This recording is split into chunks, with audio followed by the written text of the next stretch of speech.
আমার বলার বক্তব্য বাড়াবাড়ি করা তো কিছু হয়নি, কারণ যে ক্রাইম করেছে অবশ্যই নিন্দনীয় ভীষণভাবে, যে রাজা রঘুবংশের কেসটা। কিন্তু ফার্দার যে কেসগুলো ঘটে, আচ্ছা নিজের পরিবারের দিকে একটু নজর দিলে, যে ছেলেরা ভীষণভাবে ভীতু যে বিয়ে করবো না, একটু নিজের পরিবারের দিকে তাকালে হয়তো বোঝা যাবে যে আমাদের মানে যারা মায়েরা ছিল, ঠাকমা দাদুরা ছিল, তারা কিভাবে এইভাবে সংসারটা করেছে। কাদের জন্য? বাবাদের জন্য। মানে বাবাদের মুখের দিকে তাকিয়ে একটাও তাদের কথা মুখ থেকে বেরোতো না প্রথমত।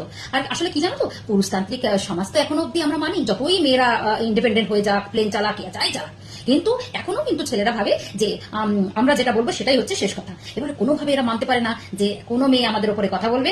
আর মেয়েরা মার্ডার করছে মানে বিশাল একটা ব্যাপার, মানে ওরা ভাবতেই পারছে না, মানে এরা কমন হয়ে গেছে। মানে এরা ভাবে যে ছেলেরাই মেয়েদেরকে মারতে পারে, ছেলেরাই মেয়েদেরকে শাসন করতে পারে, সবকিছু মানে ছেলেরা করবে, মেয়েরা সহ্য করবে।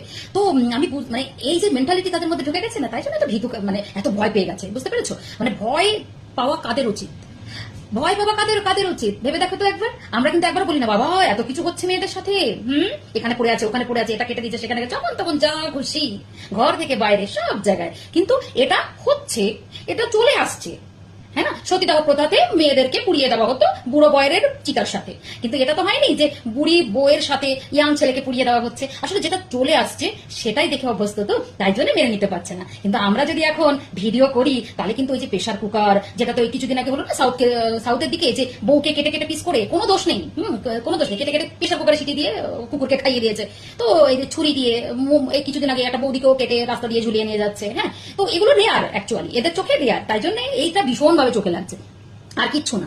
আসল কথা এরা মেনে নিতে পারছে না। এটা তো ঘটনা কোনো সময় ঘটেনি, কিন্তু একটা মেয়ে মানে সকাল থেকে রাত্রির অব্দি মানে তার সে নিঃস্ব করে দিয়ে সংসারের পেছনে খাটছে, খাটার পরে বোনাস সমেত মার কিল ঘুষি অত্যাচার, মানে লাঞ্ছিত, মানে মেন্টালি হ্যারাসমেন্ট, ফিজিক্যালি হ্যারাসমেন্ট, আর মানে ওই বোনাস সমেত এরকম। তো এটা আসল কথা হচ্ছে, যেটা ঘটনা, যে ছেলেরা ভয় পেয়ে যাওয়ার একটাই কারণ, মাথায় কিছু খারাপ নেওয়ার দরকার নেই, যে এরা ভেবে নিয়েছে যেটা যেটা হচ্ছিল তার উল্টোটা হচ্ছে, এই জন্যই এরা কিন্তু মানে এত ভয় পেয়ে গেছে।